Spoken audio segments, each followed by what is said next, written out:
Hello everyone and welcome to my YouTube channel. क्या आप competitive exams की तैयारी कर रहे हैं? क्या आप एमपीएससी यूपीएससी ट्राई कर रहे हैं?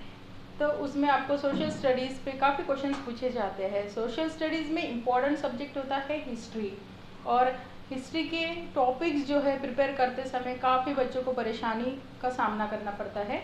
इसीलिए आज मैं आपके लिए लेके आई हूँ हिस्ट्री के एक न्यू टॉपिक, और इसी सीरीज़ में मैं वीडियोस बनाने वाली हूँ जिसमें मैं हिस्ट्री के डिफरेंट टॉपिक्स को लेके डिस्कस करूँगी। तो आज का हमारा टॉपिक है गुप्त डायनेस्टी।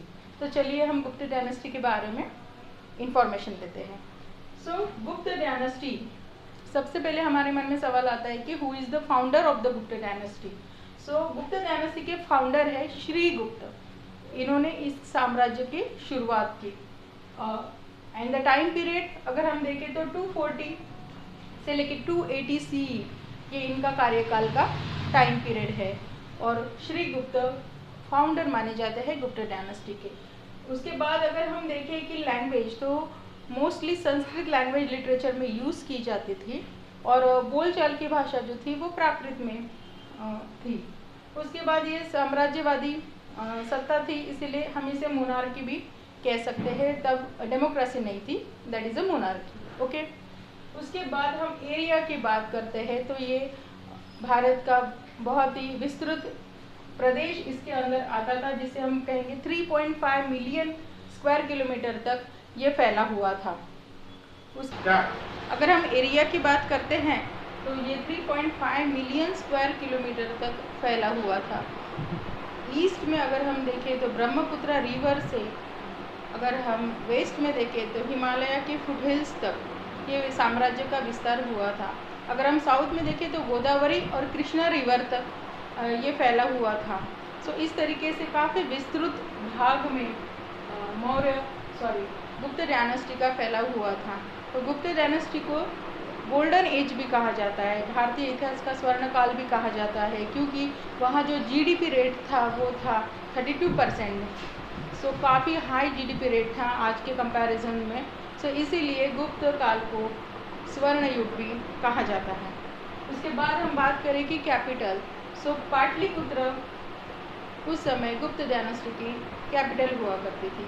पाटलिपुत्र जो प्रेजेंट डे हम इसे पटना कहते हैं, जो कि बिहार में है। ये जो है पाटलिपुत्र गुप्त डायनेस्टी की कैपिटल हुआ करती थी। अगर हम अभी बात करते हैं क्रोनोलॉजी की, इस गुप्त वंश में बहुत महान शासक हो चुके हैं। पहले महान शासक थे जो कि फाउंडर है श्री गुप्त। उनका अगर हम टाइम पीरियड देखते हैं तो 240 से 280 CE तक उनका टाइम पीरियड है। उसके बाद उनके जो पुत्र है घटोत्कच, उन्होंने अपना कार्यभार चलाया।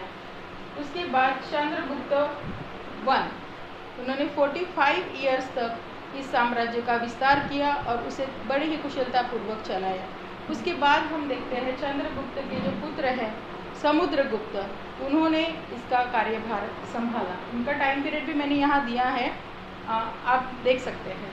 उसके बाद समुद्रगुप्त के जो पुत्र थे चंद्रगुप्त द्वितीय, ये सबसे महान शासक, गुप्त वंशों के सबसे महान शासकों में से एक है, जिन्होंने अराउंड 395 CE में इस साम्राज्य की धुरा अपने हाथों में ली।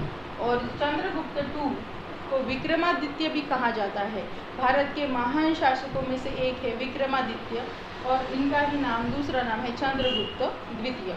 बहुत बार क्या होता है कि हम लोग जब पढ़ाई करते हैं हिस्ट्री की, तो हम चंद्रगुप्त II और चंद्रगुप्त मौर्य के बीच में कंफ्यूज हो जाते हैं। तो ऐसा नहीं होना है। चंद्रगुप्त मौर्य भी एक बहुत बड़े शासक थे, बट वो मौर्य साम्राज्य के शासक थे, और ये चंद्रगुप्त द्वितीय है जो कि इन्हें विक्रमादित्य भी कहा जाता है, जो कि गुप्त वंशीय शासक है। तो एग्ज़ाम में हमें कंफ्यूज नहीं होना है, इस बात को मैंने यहाँ क्लियर किया है। उसके बाद उनके जो पुत्र है कुमारगुप्त, इन्होंने राज्य कारभार चलाया। उसके बाद स्कंदगुप्त, ये जो है नेक्स्ट राजा बने। इस तरीके से हम यहाँ इनकी क्रोनोलॉजी देख सकते हैं, और यहाँ पे मैंने आपको विस्तार से उनके टाइम पीरियड के साथ यहाँ क्रोनोलॉजी दी है।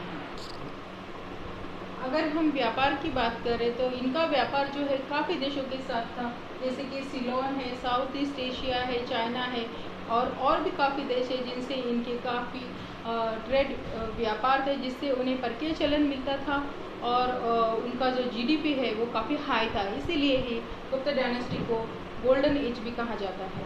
उसके बाद हम बात करते हैं कि ट्रैवलर ख्वाजियान, ये एक ट्रैवलर थे, चाइनीज़ ट्रैवलर थे और जो उस समय गुप्त पीरियड के दरमियान भारत में आए थे और उन्होंने काफ़ी जो भी कुछ यहाँ देखा है वो सारी बातें उन्होंने अपने राइटअप में लिख के रखी है। आज जब हम इसे पढ़ते हैं तो हमें काफ़ी चीज़ें गुप्त डायनेस्टी के बारे में इनसे पता चलती हैं। उसके बाद अगर हम यूनिवर्सिटीज़ की बात करें तब उनका एजुकेशन में भी उनका बहुत ही अच्छा योगदान था। तक्षशिला और नालंदा जैसी यूनिवर्सिटीज़ थी, उसमें काफ़ी बच्चे फ़ॉरेन से भी यहाँ पढ़ने आते थे। हॉस्टल फैसिलिटीज़ थी और काफ़ी ब्रांचेस में यहाँ हाई क्वालिटी एजुकेशंस प्रोवाइड किया जाता था। और इन यूनिवर्सिटीज़ का मेंटेनेंस जो है या जो उसका रख रखाव है ये भी गुप्तों के द्वारा किया जाता था। उसके बाद हम अगर स्कॉलर्स की बात करें तो गुप्त वंश के दरमियान काफ़ी स्कॉलर्स हमें दिखाई देते हैं। उसमें से कुछ स्कॉलर्स के फ्यू स्कॉलर्स के नेम मैंने यहाँ लिखे हैं। उसमें से एक है विष्णु शर्मा। हमें पता है, हमने बचपन से ही पंचतंत्र की कहानियाँ सुनी हैं, तो पंचतंत्र के जो लेखक है विष्णु शर्मा, इनका कार्यकाल भी गुप्त काल बताया जाता है। उसके बाद है आर्यभट्ट, इन्हें कौन नहीं जानता है। सो आर्यभट्ट जो है इन्होंने हमें पाई की वैल्यू दी, उन्होंने हमें ज़ीरो का, दुनिया को उन्होंने ज़ीरो दिया, प्लेस वैल्यू हमें पता चली। और अर्थ की रेडियस कितनी है उन्होंने फर्स्ट टाइम फाइंड आउट की। उन्होंने ये तक बताया कि अर्थ जो है वो स्पेरिकल है और जो ग्रह गोल है उनके खुद का लाइट नहीं होता है, वो सन से जो लाइट उनके ऊपर गिरता है उसे वो रिफ्लेक्ट करते हैं। ये और इसके जैसी बहुत सारी और भी जो साइंटिफिक चीज़ें हैं उन्होंने अपने ग्रंथ में लिख के रखी है उस समय। तो इनका भी कार्यकाल गुप्त कार्यकाल बताया जाता है। उसके बाद जो है कालिदासा, इन्हें कौन नहीं जानता है, ये संस्कृत के महाकवि है कालिदास और इन्होंने बहुत सारे संस्कृत ग्रंथों की रचना की है, जैसे कि मेघदूत है, कुमार संभव है और भी है, शाकुंतलम है, अभिजात शाकुंतलम है। बहुत सारे संस्कृत ग्रंथों के लेखक है और कॉम्पिटिटिव एग्जाम्स में ये पूछा जाता है कि प्राचीन ग्रंथ और उनके लेखक। तो आपके पास यहाँ लिस्ट है, आप चाहे तो स्क्रीनशॉट भी निकाल सकते हैं। उसके बाद है विशाखा दत्त, ये भी जाने माने स्कॉलर्स है गुप्त डायनेस्टी के और उन्होंने जो संस्कृत में एक्चुअली ये एक नाटिका है और इस नाटिका का नाम है मुद्रा राक्षस, जिसमें चंद्रगुप्त द्वितीय के लाइफ के बारे में कुछ ड्रामेटिक सीन्स यहाँ दिए गए हैं। उसके बाद हम बात करते हैं और भी बहुत सारे स्कॉलर्स गुप्त डायनेस्टी ने हमें दिए हैं, दुनिया को दिए हैं।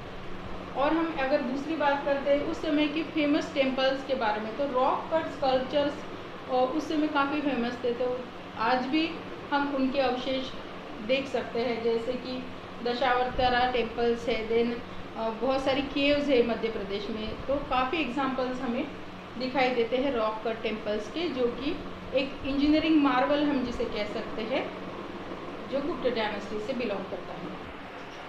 अगर हम देखें तो चंद्रगुप्त द्वितीय या जिन्हें विक्रमादित्य कहा जाता है, ये गुप्त वंश के बड़े ही महान शासक थे और उन्होंने अपने कार्यकाल में ये पहले ऐसे राजा है जिन्होंने सिल्वर कॉइन्स की शुरुआत उनके कार्यकाल में की थी। काफ़ी गोल्ड कॉइन्स भी उनके नाम से हैं, 8 ग्राम गोल्ड कॉइन्स भी आपको यहाँ दिखाई दे रही हैं। और अभी हम बात करेंगे उनके नवरत्नों की। उनके दरबार में जो 9 महान व्यक्ति थे उनके बारे में हम यहाँ देखने वाले हैं। पहले हैं अमर सिंह, जिन्होंने अमरकोश नाम के ग्रंथ की रचना की है, ये भी काफ़ी विख्यात स्कॉलर्स थे। उनके बाद धन्वंतरी, जो कि एक मेडिकल एक्सपर्ट थे, जिन्होंने काफ़ी जो है शरीर विज्ञान के बारे में अपना योगदान दिया है। उसके बाद हम घटोत्कच की बात करते हैं, जो कि स्कल्पचर और आर्किटेक्चर एक्सपर्ट थे, जिन्होंने rock cut temples, Hindu temples जो है उन्हें बनाने में अपना योगदान दिया है। उसके बाद हम बात करते हैं कालिदासा, जो कि संस्कृत स्कॉलर थे और उन्होंने बहुत सारे ग्रंथों की रचना की है। इसमें से मेघदूत, कुमार संभव और भी अभिजात शाकुंतलम, ऐसे काफ़ी ग्रंथ हमें पढ़ने के लिए मिलते हैं और जो भी कॉम्पिटिटिव एग्जाम्स होते हैं उसमें ये क्वेश्चंस पूछा जाता है बेसिकली कालिदासा को लेके। उसके बाद शपनका, जिन्होंने गायत्री शतिका नाम का ग्रंथ लिखा है। उसके बाद है वराह मिहिर, ये एक एस्ट्रोनॉमर थे, खगोल विज्ञानी थे, इनका भी योगदान हम कभी भुला नहीं सकते हैं। उसके बाद बरूची, इन्होंने प्राकृत प्रकाश नाम का ग्रंथ लिखा है, जो कि प्राकृत के ग्रामर के ऊपर ये बुक है और आज भी हमें काफ़ी गाइडेंस प्रोवाइड करती है। उसके बाद है वेताल भट्ट, जो कि तंत्र मंत्र विद्या और ब्लैक मैजिक के बारे में काफ़ी विख्यात थे। और उसके बाद लास्ट है शाक्य, जो कि ज्योग्राफी एक्सपर्ट है, तो आज भी ज्योग्राफी के फील्ड में इनको काफ़ी माना जाता है। तो ये है नवरत्न, जो कि चंद्रगुप्त II के दरबार में है। काफ़ी इसके ऊपर भी विवाद है कि इसमें से कुछ लोग जो है इनका कार्यकाल एक्चुअली चंद्रगुप्त द्वितीय के समय था या नहीं, बट मोस्टली हम इनको ही नवरत्न कहते हैं। तो अभी हमारे माइंड में ये क्वेश्चन आता है कि विक्रमादित्य जो इतने महान शासक थे, इनके कार्यकाल में जो है आयन पिलर बना है, जैसे कि आप यहाँ देख सकते हैं। ये जो आयन पिलर है इन्होंने लॉर्ड विष्णु के ऑनर में बनवाया था।